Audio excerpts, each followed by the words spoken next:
Sir. नमस्कार जी। Sir क्या नाम है आपका? मेरा नाम विकेश जाम्ब है जी। मैं लुधियाना से हूँ और एडवोकेट हूँ लुधियाना डिस्ट्रिक्ट कोर्ट लुधियाना में। सर संत रामपाल जी महाराज से आपने नाम दीक्षा कब ली? मैंने संत रामपाल जी से नाम दीक्षा 25 दिसंबर 2016 को ली है जी। सर संत रामपाल जी महाराज से नाम दीक्षा लेने से पहले क्या आप कोई भक्ति साधना करते थे? संत रामपाल जी से नाम दीक्षा लेने के पहले मैं कई भक्ति करता था जी। सबसे पहले मैं ये बताऊंगा कि मैं हनुमान जी का परम भगत था जी। तो मैं हर मंगलवार को हनुमान जी के मंदिर में भी जाया करता था और बाकी दिन मैं रूटीन में मंदिर के आगे भी गुजरता था तो हाथ जोड़ के निकल जाता था। लेकिन मंगलवार वाले दिन मैं हनुमान चालीसा का उच्चारण भी करता था, पढ़ता भी था और जितना वक्त मंदिर में मुझे लग सकता था मैं उतना बिताता था वहाँ पे। तो सर आप हनुमान जी के परम भक्त थे। जो आप हनुमान जी की भक्ति करते थे उससे आपको क्या क्या लाभ हुए?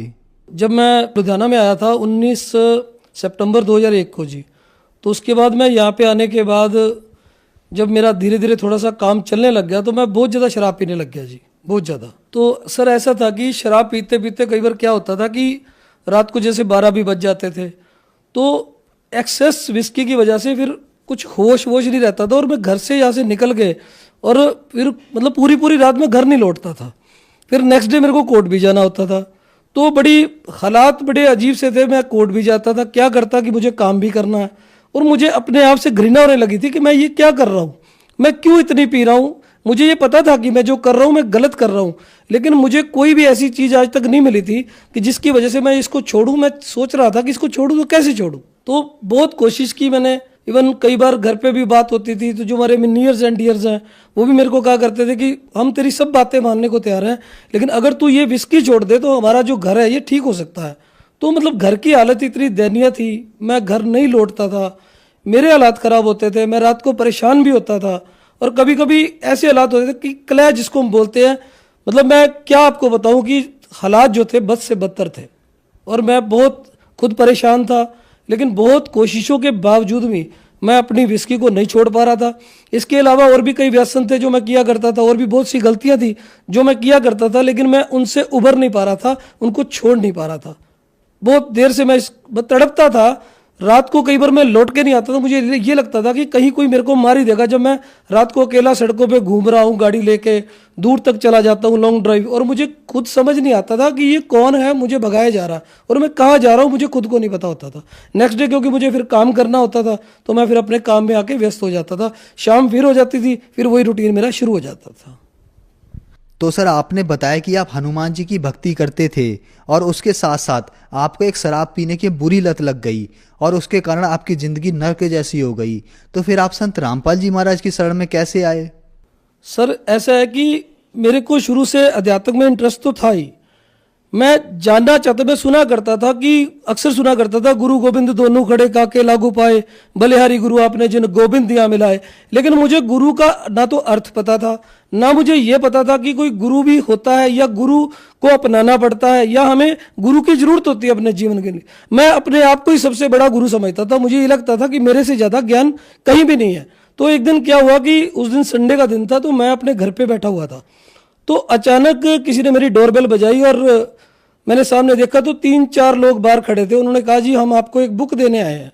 तो मैंने कहा जी मुझे तो ये बुक नहीं लेना। तो उन्होंने बोला कि ये बहुत बड़ा ज्ञान है, आप इस ज्ञान को एक बार पढ़ो, हम आपसे रिक्वेस्ट कर रहे हैं। तो मुझे ये लगा कि ऐसी हजारों किताबें इस दुनिया में चल रही हैं और मेरे पास तो अपनी लॉ की इतनी बुक्स हैं, मैं वो नहीं पढ़ पाता, तो ये किताब मैं कैसे पढ़ पाऊंगा। तो वो भी क्योंकि लॉ की बुक्स तो हमें मजबूरी में पढ़नी पड़ती है क्योंकि हमें अपना काम भी चलाना है, ठीक है ना।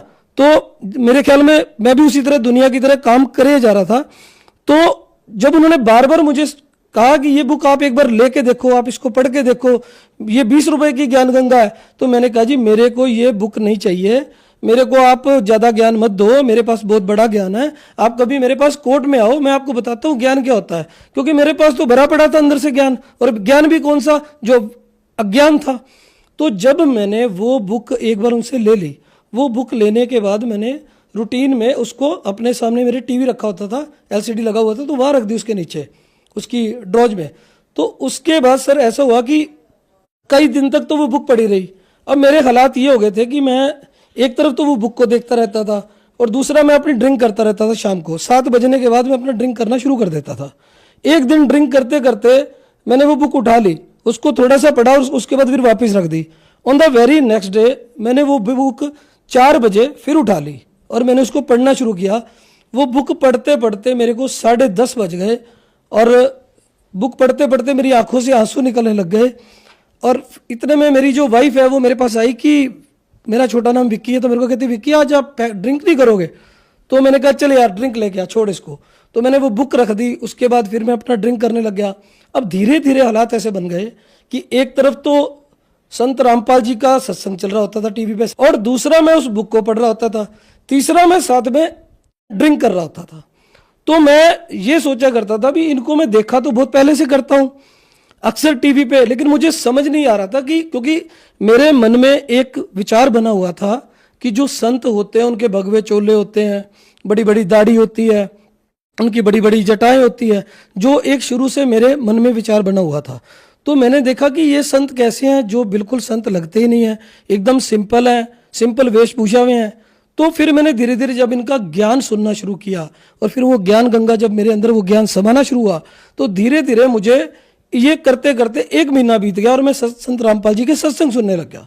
वो सत्संग सुनते सुनते मुझे ये लगने लग गया कि ये विस्की जो मेरी अब ये ज़्यादा देर टिकने वाली नहीं है, ये छूट जाएगी। तो मैं अक्सर अपनी वाइफ को कहा करता था कि मैंने इसको अब छोड़ देना, अब मैं पी नहीं पाऊंगा। मुझे ये लगता है कि जो ज्ञान मैंने पढ़ लिया इससे ऊपर, इस विश्व में 21 ब्राह्मण में इससे ऊपर ज्ञान नहीं है, और मेरी आंखें खुलती जा रही हैं। और मैंने फिर अपनी वाइफ को बोला कि अब मैं इसको छोड़ दूंगा, तो वो हंसने लग गई। और मेरे परिवार के जो जितने भी सदस्य थे, मेरे 2 बेटे हैं, तो वो भी मेरे पे हंसने लग गए कि नहीं पापा ये हो नहीं सकता, आप इसको नहीं छोड़ पाओगे, आपकी इतनी लोगों से जान पहचान है, पार्टी है, आप रात भर लेट आते हो, लोगों से मिलते हो, पार्टियों में भी चले जाते हो, तो आप कैसे छोड़ोगे? तो ये बात है कि जी 2 दिसंबर 2016 उस दिन शुक्रवार का दिन था जी।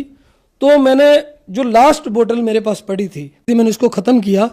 और उस दिन मेरे को याद है कि उस दिन मैंने अपने बेटे को जोर से आवाज़ लगाई कि क्रिश तू मेरे साथ बाहर चल, मैंने आज के बाद विस्की नहीं पीनी। तो मैंने वो बोतल उठाई, उसमें थोड़ी सी विस्की बच रही थी, तो मैंने उसको बाहर जाके उसको तोड़ दिया। वो 3 बारी में टूटी जी, 3 बारी में। जब उसको तोड़ के मैंने फेंक दिया, जब मैंने अपने बेटे को बोला कि आज के बाद मैंने नहीं पिया, वो भी हंसने लग गया। वो कहता पापा ये पॉसिबल नहीं है, आप नहीं छोड़ पाओगे, हम इतने सालों से आपको देख रहे हैं। तो उसके बाद जब ये बात होती रही तो नेक्स्ट डे, उस दिन तो मैंने जो पीनी थी पी चुका था, तो नेक्स्ट डे हमारे जो थे इलेक्शनों के दिन चल रहे थे, हमारे सेक्रेटरी साहब खड़े थे इलेक्शन में, उन्होंने कहा कि देखो मैं तो इलेक्शन हार जाऊंगा अगर आप हमारी पार्टियों में नहीं आओगे। तो मैंने कहा नहीं भाई, ऐसा है कि शायद ये आपका भी लास्ट इलेक्शन है, लेकिन मैं आपकी पार्टियों में जरूर आऊंगा, लेकिन भाई अब मैं पी नहीं पाऊंगा, अब मैं आप लोगों के साथ बैठा करूंगा, आपसे बात करूंगा, लेकिन अब मैं पी नहीं पाऊंगा, मुझे परमात्मा की तरफ से आदेश हो रहा है। तो उसी रात मेरे को संत रामपाल जी ने दर्शन दिए, मेरा हाथ पकड़ा कि बेटा आज के बाद तूने ये विस्की नहीं पीनी। और उस दिन के बाद सर मैंने कभी टच भी नहीं किया विस्की को, मैं छोड़ चुका हूँ सर। इसके बाद मैंने कुछ दिन तो ऐसे चलता रहा। एक दिन जब मैं सुबह सुबह उठा तो मैंने वाइफ को बोला कि चल मेरे साथ चल, मेरे को नाम दीक्षा लेनी है। तो वो भी हैरान हो गई कि नाम दीक्षा, उसको भी नहीं पता था नाम दीक्षा क्या होती है। तो उससे पहले मैंने काफ़ी फ़ोन किए जो नंबर ये पट्टी पे चलते हैं, लेकिन धीरे धीरे मुझे इस बात का एहसास होने लग गया कि संत रामपाल कोई आम इंसान नहीं है। जिनको मैं आज तक मनुष्य समझ रहा था वही कोई और है। कहते हैं गुरु मानुष कर जानते ते नर कहिए अंध, होए दुखी संसार में फिर पड़े हैं यम के फंद। तो जिस गुरु को मैं ये समझ रहा था कि ये कोई मनुष्य है, तो मुझे बाद में धीरे धीरे इस बात का एहसास होने लग गया कि ये परमात्मा की कोई ऐसी लीला है जिसका पार्ट मुझे भी अदा करना है उनके चरणों में। तो धीरे धीरे मैं इस बात को अंडरस्टैंड करने लग गया। और 25 दिसंबर 2016 को मैंने सुबह सुबह 10:30 पे ये नाम दीक्षा ली। और नाम दीक्षा लेने के बाद जो मेरी जिंदगी बदल गई और मैं सब नरकों से छूट गया। सर आपने संत रामपाल जी महाराज से नाम दीक्षा ली, उससे पहले आपने बताया कि आपको एक बहुत बड़ी विस्की की लत थी, उसे आपने छोड़ दिया। क्या उसके अलावा संत रामपाल जी महाराज से नाम लेने के बाद आपको लाभ प्राप्त हुए? संत रामपाल जी से मिलने के बाद मेरे को वो लाभ हुए हैं कि जो मैं शब्दों में बयान नहीं कर सकता। सबसे बड़ी बात है कि जो मन का सुकून है, जो मेरे मन में शांति है, जो मुझे ये लगता कि मैं 1 महीने बाद शायद डायलिसिस पे चला जाऊंगा, जिस तरह मैं पी रहा था, जिस तरह मैं अपने जीवन को तबाह किया जा रहा था। तो सबसे बड़ा लाभ तो ये है कि मैं आज अपने घर में बड़े खुशी से रह रहा हूं और कोई प्रॉब्लम नहीं है मेरे को। मेरी वाइफ, मेरे बच्चे सब मुझे प्यार करते हैं, मैं उनको प्यार करता हूं और बहुत ही एक सुनियोजित अच्छे ढंग से हम लोग अपने घर को आगे चला पा रहे हैं। और बहुत बढ़िया, मेरी हर तरह की जो परेशानी है वो दूर हो गई है, आध्यात्मिक लाभ भी हुआ है, मन को सुकून है। आज कोई भी मेरे को कोई टेंशन नहीं है। और जो मैंने अपने जीवन में बदलाव देखा है, मैं कहता हूं मैं सबको, पूरे जगत को, समाज को ये रिक्वेस्ट करता हूं हाथ जोड़ के भी आप एक बार ये ज्ञान गंगा किताब को जरूर पढ़ें। और क्योंकि ज्ञान है, ज्ञान कहीं से भी मिले उसको एक बार जरूर लो और आप सारे वेद शास्त्रों से इस ज्ञान को टैली करो। किसी पे विश्वास मत करो, आप पहले इसको पढ़ो, पढ़ने के बाद इस पे विचार करो, सभी वेद ग्रंथ लेके आओ और उनमें आपको खुद पता चल जाएगा कि संत रामपाल जी जो ज्ञान दे रहे हैं इससे बड़ा ज्ञान इस सिक्की ब्राह्मण में नहीं है। जो श्रद्धालु आज आपको सुन रहे हैं उनको आप क्या संदेश देना चाहेंगे? देखिए, मैं उन सबको यही संदेश देना चाहूंगा कि जल्दी से जल्दी सभी लोग संत रामपाल जी की शरण में आए और ये अपना कल्याण करवाएं ताकि आने वाला जो जीवन है वो ठीक हो सके। सर, संत रामपाल जी महाराज से नाम दीक्षा कैसे ले सकते हैं? सर, ऐसा है कि संत रामपाल जी से नाम दीक्षा लेने के लिए जो टीवी चैनलों पे उनका सत्संग आता है उसके नीचे जो पट्टी चलती है उसमें नामदान सेंटरों के नंबर भी लिखे हुए हैं। आप उनसे फोन पे संपर्क करके नामदान की दीक्षा ले सकते हैं। धन्यवाद सर।